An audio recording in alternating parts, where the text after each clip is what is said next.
तो फ्रेंड्स, लीजिए अपने दिल में बसने वाले का नाम और जानिए उनकी सच्चाई। रीडिंग वाइसा वर्सा हो सकती है, इसमें आपकी भी एनर्जी आ सकती है, आपके पर्सन की भी एनर्जी आ सकती है।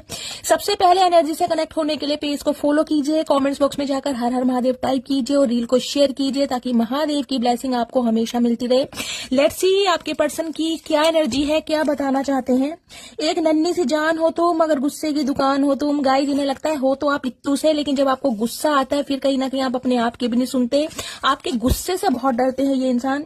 तुम इतना क्यों बदल गई? अगर आपके अंदर कोई चेंजेस आए हैं, बहुत प्रैक्टिकल हो गए हैं, या गाइस डायरेक्टली इनडायरेक्टली आपने इन्हें इग्नोर करना शुरू कर दिया, तो इन्हें आपसे शिकायत है कि आप इतने क्यों बदल गए हैं।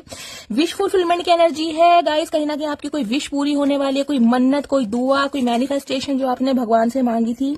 दिल है कि मानता नहीं, क्योंकि ये जो इंसान है इनका दिल नहीं मानता और दिल तड़पता है, दिल कहीं ना कहीं आपको ही चाहता है। सुन पगले, जितनी तेरी सैलरी है उतनी तो मेरी पॉकेट मनी है। ओके, तो ये स्वैग